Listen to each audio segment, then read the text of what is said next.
السلام عليكم. كثير عم حاول إني ما أتكلم عن السياسي وما يكون في بمحتواي شيء سياسي، ولكن لازم نرد. رسالتنا اليوم موجهة مباشرة إلى النازحين السوريين. نحن نذكركم للمرة الأخيرة بأن تعودوا بأمان إلى وطنكم قبل أن تصبح الأمور أكثر تعقيدا وفوضى. لا تعتمدوا على دعم الجمعيات، سيتم حلها بالقانون أو بحكم الشعب. لا تراهنوا على تصريحات المسؤولين الأوروبيين لأنها فارغة من محتواها. لا تراهنوا على الوقت لتبرد حملتنا لأن نارها لن تنطفئ ما زال في وطننا محتل واحد. هلا بالنسبة للفيديو في كذا نقطة. 1. تهديد بالفوضى ضد السوريين. 2. تهديد بإغلاق الجمعيات الإنسانية. 3. استمرار الحملة. 4. والأحقار تسمية السوريين بالاحتلال. هلا بالنسبة للفوضى اللي عم تحكي عنها الشعب السوري انولد من حرب، طلع من خراب، انولد من الموت. انت عن اي فوضى عم تحكي يا سيادة ما حدا بيعرفك. وبالنسبة للجمعيات الإنسانية فكمان بحب أقول لك إنه لأن الجمعيات اللي عم تحكي عنها حضرتك إن فادت بتفيد أي شخص إلا السوري. أما بالنسبة لاستمراريتكم بالحملة فأظن إنه القيادة اللي هي أساساً متحكمة بلبنان وقيادة لبنان ورئاسة لبنان هي اللي عطت الأوامر بأنه تستمر هاي الحملة. إن شاء الله بمخك هاد تستوعب أنا عن شو عم بحكي. أما يا حضرة اللي ما حدا بيعرفك بالنسبة للاحتلال اللي عم تحكي عنه فما بدي إجي أقول لك إنه السوري قاعد بترابه القديمة اللي هداكم إياها ليصير في شيء اسمه لبنان. لا رح أقول لك بدل ما تتهم أخوك السوري بالمحتل روح طالع المحتل من حدودك وتشاطر على اللي سرق أرض جيرانك وعم يقتل فيهم. أنا أساساً ليش متضايق؟ ما هي بلد العنصرية هي لبنان. أنتوا أساساً عنصريين ضد بعضكم دينياً وطائفياً وعرقياً وكل شيء. خلونا نشوف ونسمع أكثر قناة عنصرية وكوميدية في الوطن العربي. توجهنا على كذا منطقة بلبنان لنسأل اللبناني هل بعده قادر يتحمل ولا أي درجة.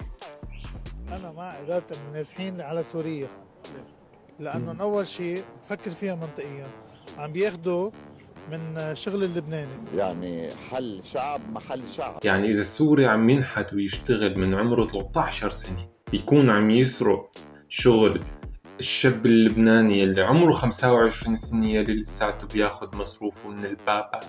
غير سبب العنصرية لأنه هذا السبب صار عليه غبرة قديم صار، عرفت شلون؟ غيره حدث في أبديتات جديدة للعنصرية معلم.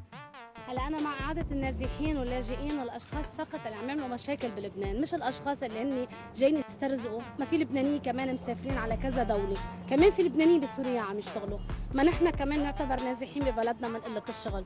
لا، سبب الأزمة بالبلد مش هن حكامنا سبب الأزمة بالبلد. يا ريت بس هذا الفيديو تفهموه وتعرفوا الأسباب اللي عم يحطها السياسيين العنصريين ضد السوريين هن اللي عم يصنعوها وهن اللي عم يساووها ويخربوا بلادكم وانتم ملتهيين. ألف تحية إليك ولكل شخص لبناني مثلك، عرفان فهمان في راسه حال. اللي بعده لأنه إجري بدي بحديثه. عم بياخدوا كتير من درب اللبنانية، العلم، الدواء، الحليب تبع الأطفال، في كتير اشياء اخذوها من درب اللبنانية. يعني الدواء المدعوم اتاخد كله تهرب.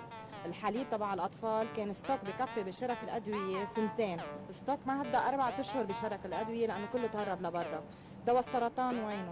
دواء غسيل الكلى وينه؟ هذا كله مفقود بلبنان ونحن اللي عم ندفع الثمن. العلم عم بيتعلموا على راسي وعيني، قعدوا عنا 10 سنين. اناف يرجعوا على بلادهم خلص. اللبناني أحق ببلده، السوري على راسي وعيني تحملناهم كفاية، خلص يرجعوا على بلادهم. يعني أخذوا كتير من دربنا، مصوا دمنا زرق. هلا انت بعرض اختك فهماني على حالك شو عم تحكي؟ هلا اللي عم يسووه السياسيين تبعوتكم من سرقة أدوية، وأساسا الأدوية ما دخلت للبنان، هي دخلت بس على الوراق الدخول، يعني هي مش دخلت أساسا، انباعت وهي برا.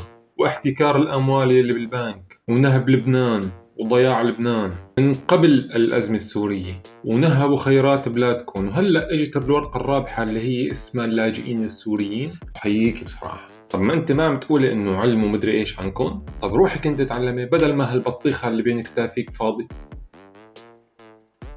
منطالب بترحيل السوريين ومعليين الصوت وعم نحكي بهذا الموضوع، بس ما حدا عم بيرد، لا الأمم المتحدة ولا الدولة اللبنانية ولا المسؤولين. كترت هلا على الصوت لأنه كترت الشحادين بالطريق. كتروا الشحادين؟ يعني نحن عم نشحت على الإشارة بيع كلينكس طعم ولادة، بشوفهم على البنوك عم يسحبوا مصاري وبالطعونيات عم يدفعوا بالدولار. يا عمي يسعدكم يا هيك يا هيك، اتفقوا على شيء ثابت بس يعني نعرف حالنا وين نرسى. نحن حرامية ولا شحادين؟ اثبتوا على قرار، اتفقوا بين بعضكم لك يا اخي قبل ما تطلع، ولا بس خلص هيك يا رمي حكي؟